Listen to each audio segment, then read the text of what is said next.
नमस्कार। कॉलेज शिक्षा आयुक्तालय द्वारा प्रारंभ किए गए ज्ञान दूत कार्यक्रम के फेज 2 में ई कंटेंट निर्माण के तहत मैं डॉक्टर मैना निर्वाण आपका स्वागत करती हूँ। आज का हमारा विषय रहेगा अतिरिक्त मूल्य यानी सरप्लस वैल्यू का सिद्धांत। अतिरिक्त मूल्य का सिद्धांत न केवल राजनीति विज्ञान वरन अर्थशास्त्र की दृष्टि से भी अत्यंत महत्वपूर्ण सिद्धांत है।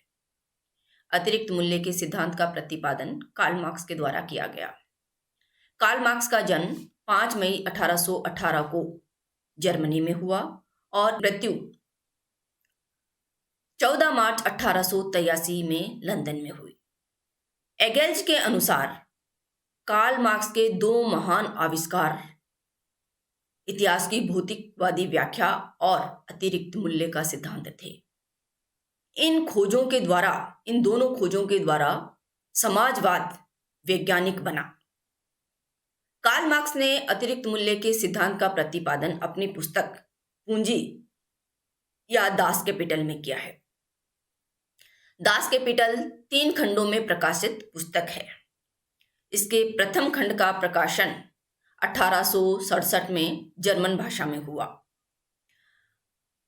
कार्ल मार्क्स की दास कैपिटल समाजवाद का बाइबिल या गीता मानी जाती है। कार्ल मार्क्स एडम स्मिथ और डेविड रिकार्डो के विचारों से प्रभावित थे और कार्ल मार्क्स के अतिरिक्त मूल्य के सिद्धांत पर डेविड रिकार्डो के लेबर थ्योरी ऑफ वैल्यू का गहरा प्रभाव पड़ा। अतिरिक्त मूल्य का सिद्धांत। कार्ल मार्क्स का अतिरिक्त मूल्य का सिद्धांत कुछ मान्यताओं, कुछ धारणाओं पर आधारित है। अतिरिक्त मूल्य का सिद्धांत पूंजीवाद के विरुद्ध कार्ल मार्क्स की सारी आलोचनाओं का आधारभूत सिद्धांत है। कार्ल मार्क्स ये मानता है कि पूंजीवादी प्रणाली पूंजी के द्वारा श्रम के शोषण का सिद्धांत है, यानी पूंजीवाद पूंजी के द्वारा श्रम के शोषण का सिद्धांत है। अतः यह केवल पूंजीवादी अर्थव्यवस्था पर लागू होता है, पूंजीवाद पर लागू होता है। मार्क्सवादियों का मानना है कि शोषण अन्याय का प्रतिमान, पैराडाइम ऑफ इनजस्टिस है। उदारवादी न्याय की महत्वपूर्ण खामी या सबसे बड़ी खामी यह है कि यह श्रम को खरीदने और बेचने की इजाजत देती है, यानी उदारवाद में पूंजी के द्वारा खुले रूप में श्रम को खरीदा और बेचा जाता है। मार्क्सवादियों का मानना है कि इस प्रकार शोषण का चक्र निरंतर जारी रहता है। अतिरिक्त मूल्य के सिद्धांत के द्वारा कार्ल मार्क्स पूंजीवादी अर्थव्यवस्था में पूंजीपतियों द्वारा किए जाने वाले श्रमिकों के शोषण को स्पष्ट करने का प्रयास करता है, यानी अतिरिक्त मूल्य के द्वारा वह पूंजीवादी अर्थव्यवस्था की खामियों को उजागर करता है और पूंजीवादी अर्थव्यवस्था में उत्पादन और मजदूरों के शोषण को, उत्पादन की प्रणाली और मजदूरों के शोषण को स्पष्ट करने का प्रयास करता है। यानी ये सिद्धांत हम कह सकते हैं कि पूरी तरह पूंजीवाद के अंतर्गत होने वाले मजदूरों के शोषण पर आधारित है, या मजदूरों के शोषण को प्रदर्शित करना, उसकी व्याख्या करना, उसे स्पष्ट करने का प्रयास है। इस सिद्धांत का आधार कार्ल मार्क्स की यह मान्यता है कि पूंजीवाद में पूंजीपति श्रमिक की सहायता से उत्पन्न किए गए धन के अधिकांश भाग से श्रमिक को वंचित करता है और उस भाग को वह स्वयं हड़प जाता है। इस तरह पूंजीवाद में पूंजीपति श्रमिक के शोषण पर आनंद करता है। अतिरिक्त मूल्य के सिद्धांत में कार्ल मार्क्स मूल्य के आधारों को स्पष्ट करता है। अन्य अर्थशास्त्रियों की भांति कार्ल मार्क्स ने भी मूल्य के 2 आधार माने हैं। ये 2 आधार है उपयोगी मूल्य और विनिमय मूल्य। उपयोगिता से तात्पर्य है व्यक्ति की इच्छाओं की पूर्ति। यानी जो वस्तुएं मनुष्य की इच्छाओं की पूर्ति करती है वह उपयोगी है। यहां मार्क्स कहता है कि हर व्यक्ति के लिए किसी वस्तु की उपयोगिता अलग अलग हो सकती है। एक भूखे व्यक्ति के लिए भोजन उपयोगी है, जबकि भरे पेट व्यक्ति के लिए भोजन की उतनी उपयोगिता नहीं है। जैसे मरुस्थल में निवास करने वाले व्यक्तियों के लिए जल अत्यधिक उपयोगी वस्तु है, जबकि हो सकता है जल स्रोतों के नजदीक रहने वाले व्यक्तियों के लिए उसकी उतनी उपयोगिता नहीं हो। कार्ल मार्क्स मूल्य का एक दूसरा आधार मानता है विनिमय मूल्य। विनिमय मूल्य उस अनुपात को कहते हैं जिसके आधार पर किसी वस्तु का किसी दूसरी वस्तु के साथ आदान प्रदान किया जा सकता है। यानी एक वस्तु के बदले दूसरी वस्तु ली जा सकती है या वस्तुओं की अदला बदली की जा सकती है। जैसे एक किसान के पास गेहूं की अधिकता है, दूसरी तरफ एक जुलाहे के पास कपड़े की अधिकता है। एक किसान 1 मन गेहूं के बदले में 10 गज कपड़ा खरीदता है, तो 1 मन गेहूं का विनिमय मूल्य 10 गज कपड़ा है, या 10 गज कपड़े का विनिमय मूल्य 1 मन गेहूं हो गया। कार्ल मार्क्स इसे गेहूं और लोहे के सिद्धांत के द्वारा समझाने का प्रयास करता है। मार्क्स के अनुसार गेहूं, कपड़ा और लोहे का मूल्य निर्धारित करने वाली एक तीसरी वस्तु है जो इन सभी वस्तुओं में समान रूप से पाई जाती है। वह तीसरी वस्तु है श्रम। मार्क्स का मानना है कि श्रम के आधार पर ही किसी वस्तु का विनिमय मूल्य निर्धारित होता है। अतिरिक्त मूल्य के सिद्धांत के अनुसार किसी वस्तु का विनिमय मूल्य यानी एक्सचेंज वैल्यू उसके उत्पादन में लगाए गए सामाजिक दृष्टि से लाभदायक श्रम की मात्रा पर निर्भर करती है। अतः इसे श्रम का सिद्धांत, लेबर थ्योरी ऑफ वैल्यू कहा जाता है। मार्क्स का मानना है जिस वस्तु के उत्पादन में जितना अधिक श्रम लगेगा उस वस्तु का मूल्य उतना ही अधिक होगा। यहां मार्क्स ये स्पष्ट करता है कि 1 टन गेहूं के उत्पादन में उतना ही श्रम किया गया है या उतना ही श्रम किया जाता है जितना श्रम 2 टन लोहे को खदानों से निकालने में किया गया। अतः 1 टन गेहूं का मूल्य 2 टन लोहा है। यानी 1 टन गेहूं के उत्पादन में और 2 टन लोहे के उत्पादन में समान मात्रा में श्रम लगाया गया है। इसलिए मार्क्स ये कहता है कि जिस वस्तु को बनाने में जितना अधिक श्रम लगेगा उस वस्तु का विनिमय मूल्य भी उतना ही अधिक होगा। यहां मार्क्स कहता है कि वस्तु का मूल्य उस पर किए गए श्रम की मात्रा से निर्धारित होता है। अब यहां प्रश्न ये उठता है कि वस्तु का मूल्य उस पर खर्च किए गए श्रम की मात्रा पर निर्धारित होता है, तो एक मजदूर की मजदूरी किस आधार पर निर्धारित होती है? मजदूर की मजदूरी निर्धारित करने का मापदंड क्या है? किसी वस्तु के मूल्य के निर्धारण का मापदंड उस पर किया गया श्रम है, तो मजदूर की मजदूरी किस मापदंड से निर्धारित की जाती है? अतिरिक्त मूल्य का सबसे महत्वपूर्ण पक्ष यहां हमें नजर आता है और मार्क्स यहां रिकार्डो का अनुसरण करते हुए कहता है कि पूंजीपति मजदूर को केवल उतनी ही मजदूरी देता है जिससे वह जीवित रह सके, काम करने के योग्य रह सके, अपना और अपने परिवार का भरण पोषण कर सके। यानी एक पूंजीपति केवल उतनी ही मजदूरी श्रमिक को देगा जिससे वह अपने जीवन की मूलभूत आवश्यकताओं की पूर्ति कर सकता हो। इसे मजदूरी का लौह नियम, आयरन लॉ ऑफ लेबर कहा जाता है। हमने ये देखा कि मार्क्स ने मूल्य के निर्धारण का आधार दिया है, मूल्य के प्रकार बतलाए हैं। अब हम देखते हैं कि इनके आधार पर मार्क्स अतिरिक्त मूल्य को कैसे परिभाषित करता है, उसका क्या स्वरूप बतलाता है। मार्क्स के अनुसार पूंजीवादी व्यवस्था में मजदूर अपनी श्रम शक्ति यानी अपने लेबर पावर को बेचता है और उसके बदले में वह मजदूरी प्राप्त करता है। मार्क्स ये कहता है कि हर मजदूर जितनी मजदूरी वह प्राप्त करता है उससे कहीं ज्यादा मूल्य का वह उत्पादन करता है, यानी उससे कहीं ज्यादा मूल्य को वह पैदा करता है।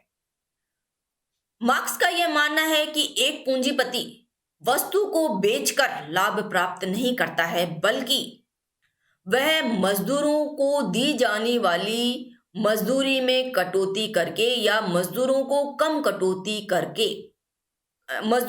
कम मजदूरी देकर लाभ कमाता है।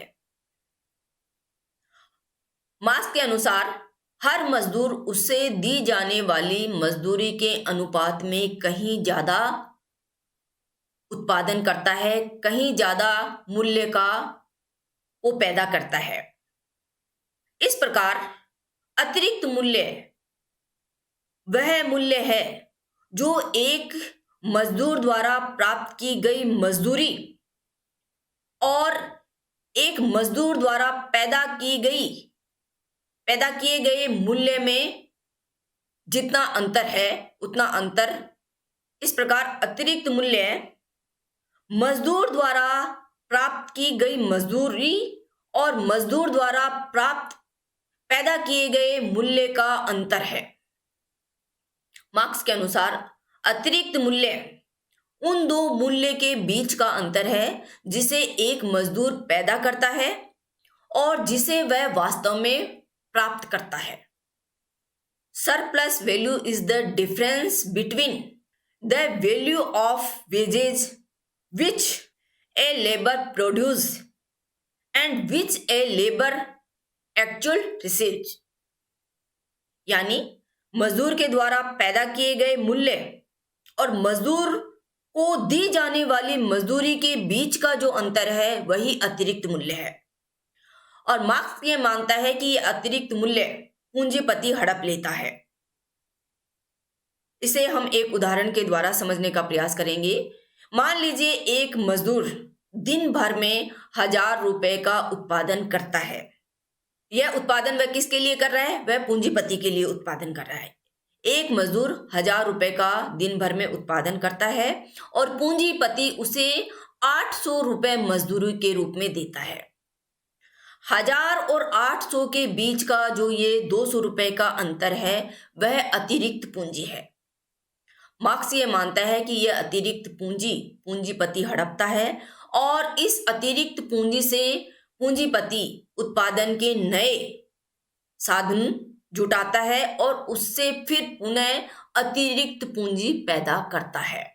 मार्क्स के अनुसार यह अतिरिक्त पूंजी श्रमिक के श्रम की चोरी है और पूंजीपति श्रमिक के श्रम की इसी चोरी पर आनंद करता है।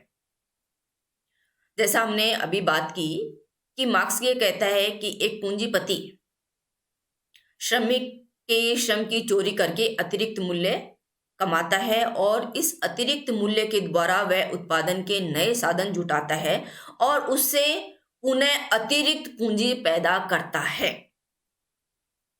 यह पूंजी क्या है और पूंजी के प्रकार क्या है? कार्ल मार्क्स ने पूंजी को 2 रूपों में परिभाषित किया है या उसने पूंजी के 2 रूप बतलाए हैं। पहला है स्थायी पूंजी। स्थायी पूंजी वह राशि है जिसे उत्पादन के साधनों पर खर्च किया जाता है, जैसे मशीनों की खरीद, मशीनों का रखरखाव, कारखानों का रखरखाव, इमारतों का रखरखाव। इन उत्पादन के साधनों पर खर्च की जाने वाली धनराशि स्थायी पूंजी है, कांस्टेंट है। मार्क्स मार्क्स ये मानता है कि स्थायी पूंजी हमेशा स्थायी रहती है क्योंकि यह अतिरिक्त मूल्य पैदा नहीं कर सकती। इसीलिए मार्क्स ने इसे स्थायी या कांस्टेंट पूंजी कहा है। कार्ल मार्क्स के अनुसार पूंजी का दूसरा रूप है परिवर्तनशील या वेरिएबल पूंजी। वेरिएबल पूंजी या परिवर्तनशील पूंजी वेरिएबल पूंजी या परिवर्तनशील पूंजी मजदूरों को दिए जाने वाली मजदूरी या पारिश्रमिक के रूप में होती है। यानी वह धनराशि परिवर्तनशील पूंजी है जिसे पूंजीपति मजदूरों पर व्यय करता है, मजदूरों पर खर्च करता है, उन्हें वेतन के रूप में देता है। कार्ल मार्क्स यह कहता है कि यह परिवर्तनशील पूंजी ही अतिरिक्त मूल्य का निर्माण करती है। अतिरिक्त मूल्य श्रमिक के द्वारा पैदा किया जाता है और उसे पूंजीपति के द्वारा हड़प लिया जाता है। एक श्रमिक ही अतिरिक्त मूल्य का उत्पादन करता है या अतिरिक्त मूल्य पैदा करता है। कार्ल मार्क्स यह कहता है कि पूंजीपति अतिरिक्त मूल्य को बढ़ाने के लिए अधिक मात्रा में श्रमिकों को काम पर रखता है। अपने लाभ को बढ़ाने के लिए या मजदूरों पर खर्च की जाने वाली पूंजी को बचाने के लिए वह बच्चों और स्त्रियों को भी काम पर रखता है और अपने श्रम को बचाने के लिए वह नई मशीनें लगाता है। हमें यहाँ ध्यान ये रखना होगा कि एक तरफ मार्क्स ये कहता है कि पूंजीपति अतिरिक्त लाभ कमाने के लिए ज्यादा संख्या में मजदूरों को काम पर रखता है, मजदूरी बचाने के लिए वह बच्चों और स्त्रियों को भी काम पर लगाता है और श्रम को बचाने के लिए वह मशीनें लगाता है और इनके माध्यम से वह अधिक से अधिक लाभ कमाने का प्रयास करता है। इस प्रकार अतिरिक्त मूल्य के सिद्धांत के द्वारा कार्ल मार्क्स पूंजीवाद में उत्पादन की प्रणाली और इस प्रणाली में श्रमिकों के शोषण को स्पष्ट करने का प्रयास करता है। अतिरिक्त मूल्य का सिद्धांत पूंजीवाद में किए जाने वाले श्रमिकों के शोषण पर केंद्रित है और कार्ल मार्क्स ने इसी शोषण को स्पष्ट करने के लिए इस सिद्धांत का निर्माण किया। अतिरिक्त मूल्य का सिद्धांत मार्क्स के चिंतन का सबसे विवादास्पद और सबसे आलोच्य सिद्धांत है। विद्वानों ने इसकी आलोचना अनेक आधारों पर की है। इसकी आलोचना का पहला आधार यह है कि मार्क्स ये कहता है कि श्रम ही उत्पादन व मूल्य निर्धारण का एकमात्र स्रोत है। अतिरिक्त मूल्य के सिद्धांत का आधार ही यह है कि श्रम ही मूल्य निर्धारण और उत्पादन का आधार है, जबकि ऐसा नहीं है।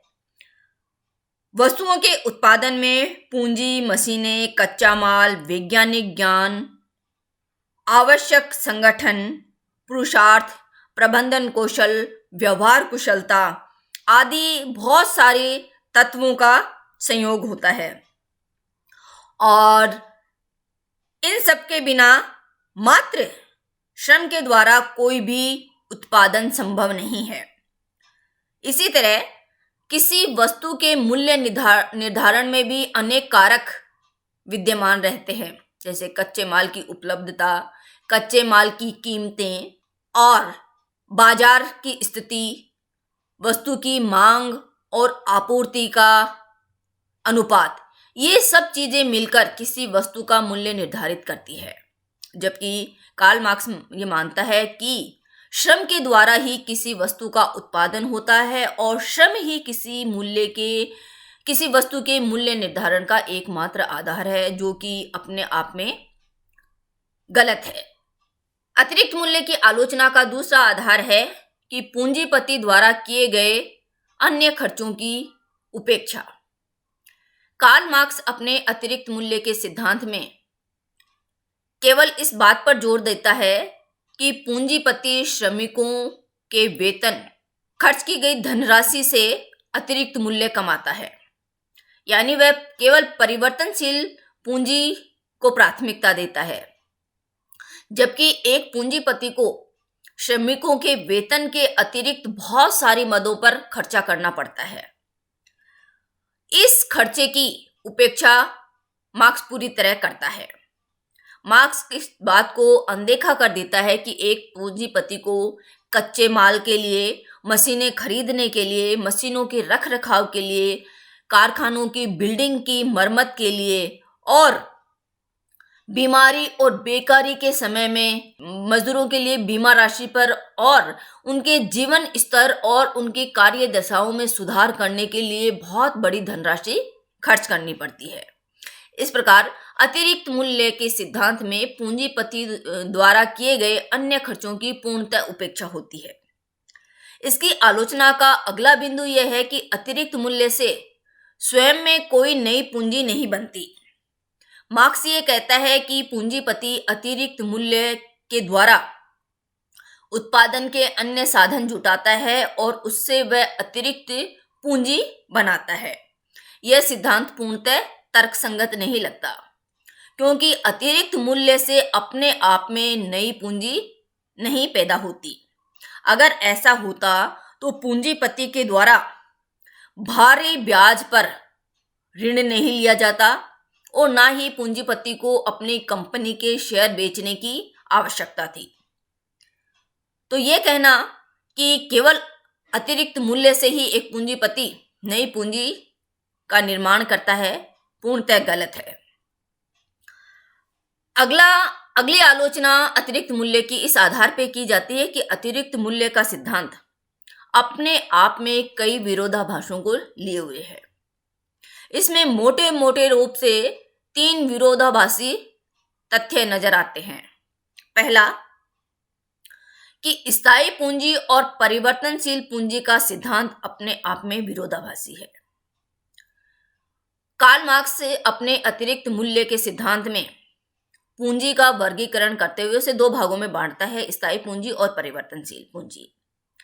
एक और तो मार्क्स कहता है कि पूंजीपति अतिरिक्त मूल्य बढ़ाने के लिए मशीनें खरीदता है और दूसरी तरफ वह यह कहता है कि मशीनों से कोई अतिरिक्त मूल्य नहीं मिलता। यानी मशीनों को कार्ल मार्क्स स्थायी पूंजी में रखता है और वह यह भी कहता है कि स्थायी पूंजी के द्वारा कोई अतिरिक्त मूल्य पैदा नहीं होता।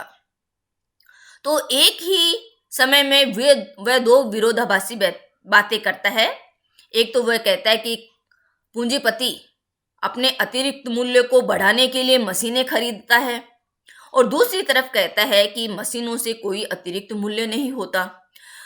तो मशीनों से जब कोई अतिरिक्त मूल्य ही पैदा नहीं होता तो पूंजीपति फिर उन्हें क्यों खरीदता है? ये अपने आप में एक विचारणीय बिंदु है। कार्ल मार्क्स के अतिरिक्त मूल्य के सिद्धांत की अगली आलोचना में जो विरोधाभास का तथ्य है वह यह है कि दास कैपिटल के प्रथम भाग और दास कैपिटल के तृतीय भाग के विचारों में आपस में विरोधाभास नजर आता है। कार्ल मार्क्स अपनी पुस्तक दास कैपिटल के प्रथम भाग में यह कहता है कि वे उद्योग ज्यादा लाभदायक है जहां श्रमिक अधिक है। अगर ऐसा है कि श्रमिकों की ज्यादा संख्या रखने से ही किसी पूंजीपति को लाभ होता है, तो पूंजीपति फिर श्रम को बचाने के लिए मशीनें क्यों लगाता है? क्योंकि हमने पहले देखा कि कार्ल मार्क्स ये कहता है कि पूंजीपति अतिरिक्त मूल्य कमाने के लिए अधिक से अधिक मजदूरों को काम पर लगाता है और वह अपनी पूंजी को बचाने के लिए, अपने लाभ को बढ़ाने के लिए स्त्री और बच्चों को भी काम पर लगाता है और श्रम को बचाने के लिए वह मशीनें लगाता है। तो जहां मजदूर ज्यादा काम करेंगे वहां मशीनों की आवश्यकता नहीं होनी चाहिए। तो दोनों ही विरोधाभासी चीजें एक साथ में नजर आती है कि एक तरफ तो वह कहता है ज्यादा मजदूर होंगे तो वहां ज्यादा लाभ होगा और दूसरी तरफ वह यह भी कहता है कि श्रम को बचाने के लिए पूंजीपति मशीन लगाता है। तो ये अपने आप में एक विरोधी तत्व है। इसी के अंतर्गत तीसरा विरोधाभास यह नजर आता है, यह भी दास कैपिटल के प्रथम खंड और तृतीय खंड के मध्य नजर आता है। दास कैपिटल के प्रथम खंड में कार्ल मार्क्स विनिमय मूल्य का प्रतिपादन करता है और कार्ल मार्क्स ये मानता है कि विनिमय मूल्य का आधार श्रमिक का श्रम है।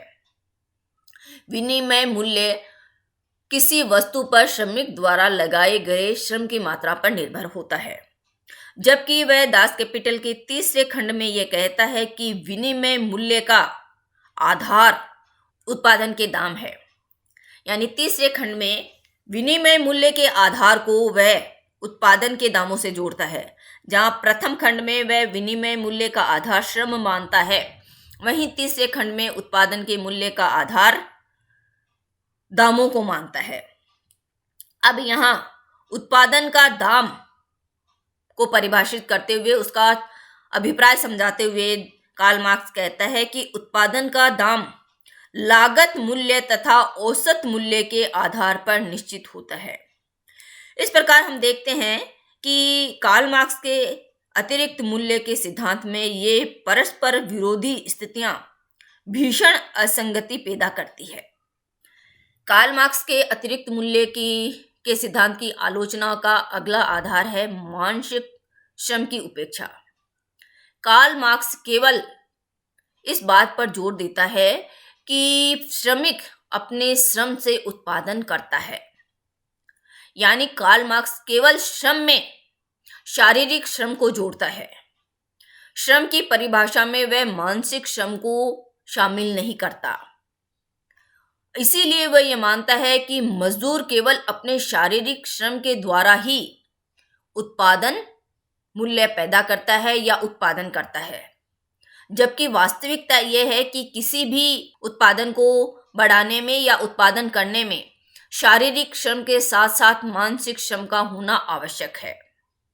केवल श्रम से कोई चीज उत्पन्न नहीं की जा सकती जब तक उस श्रम का संयोजन तकनीकी ज्ञान, प्रबंधन कौशल, व्यवहार कुशलता और अन्य मानसिक तत्वों जैसे प्रचार प्रसार, कंपनी की नीतियां निर्धारित करना, इन सब के साथ उसका संयोग नहीं होता।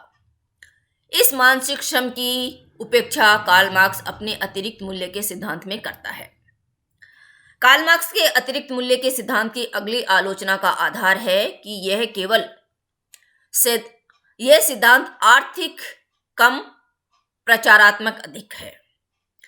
इस सिद्धांत के आलोचक ये मानते हैं कि कार्ल मार्क्स का जो अतिरिक्त मूल्य का सिद्धांत है वह एक प्रचारात्मक सिद्धांत है। जैसा कि हमने पहले चर्चा की कि कार्ल मार्क्स के अतिरिक्त मूल्य के सिद्धांत के प्रतिपादन का आधार यह है कि वह उत्पादन प्रणाली में और पूंजीपति प्रणाली में श्रमिकों के होने वाले शोषण को स्पष्ट करना चाहता है। और हम देखते हैं कि इस सिद्धांत के बाद में एक बड़ी क्रांति श्रम के क्षेत्र में आती है और श्रमिक क्रांति होती है।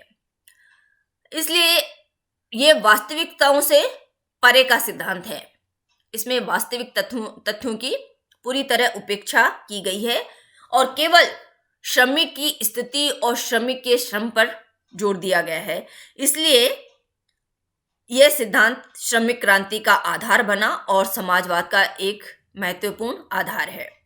इसीलिए विद्वान ये मानते हैं कि यह सिद्धांत आर्थिक सिद्धांत कम बल्कि प्रचारात्मक सिद्धांत ज्यादा है। लेकिन इन सब तथ्यों के बावजूद, इन सारे आधारों पर की गई आलोचना के बावजूद हम ये नहीं कह सकते कि कार्ल मार्क्स के अतिरिक्त मूल्य का कोई महत्व नहीं है। कार्ल मार्क्स के अतिरिक्त मूल्य का सिद्धांत राजनीति विज्ञान और अर्थशास्त्र में उतना ही महत्वपूर्ण है जैसे कि कोई अन्य सिद्धांत है। इस सिद्धांत का अपना अलग महत्व है क्योंकि अतिरिक्त मूल्य के सिद्धांत के द्वारा कार्ल मार्क्स ने व्यवस्थित और वैज्ञानिक तरीके से, तर्कसंगत तरीके से यह बात स्पष्ट करने का प्रयास किया कि पूंजीपति व्यवस्था और पूंजीवादी व्यवस्था और पूंजीवादी उत्पादन प्रणाली में कई दोष विद्यमान है और इन दोषों के फलस्वरूप पूंजीवाद में श्रमिकों की स्थिति अत्यंत शोचनीय है। उनके पारिश्रमिकी का अनुपात कम है, उनकी जीवन दशाएं काफी शोचनीय है। हम देखते हैं कि कार्ल मार्क्स के अतिरिक्त मूल्य के सिद्धांत ने न केवल राजनीतिक क्रांति को, आर्थिक क्रांति को या सामाजिक क्रांति को ही जन्म दिया, बल्कि इसने एक वैचारिक क्रांति को भी जन्म दिया।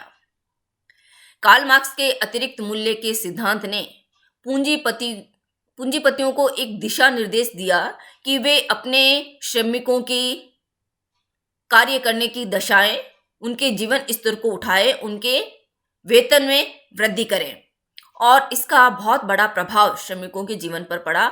हम देखते हैं कि इस सिद्धांत के बाद में श्रमिकों की दशाओं पर कई मानसिक विचार विमर्श हुए और उनके फलस्वरूप श्रमिकों के वेतन में वृद्धि हुई, श्रमिकों की कार्य दशा में वृद्धि हुई, उनके जीवन स्तर को सुधारने के लिए कई प्रयास प्रारंभ हो गए। इस प्रकार ये व्यवहारिक धरातल पर या वास्तविक धरातल पर श्रमिकों में और न केवल श्रमिकों में बल्कि पूंजीपतियों के मध्य भी एक वैचारिक आंदोलन को जन्म देता है, जिससे उत्पादन और उत्पादन प्रणाली में एक उचित सहयोग और सामंजस्य के फलस्वरूप यह व्यवस्था सुधरती है, श्रमिकों का जीवन स्तर सुधरता है।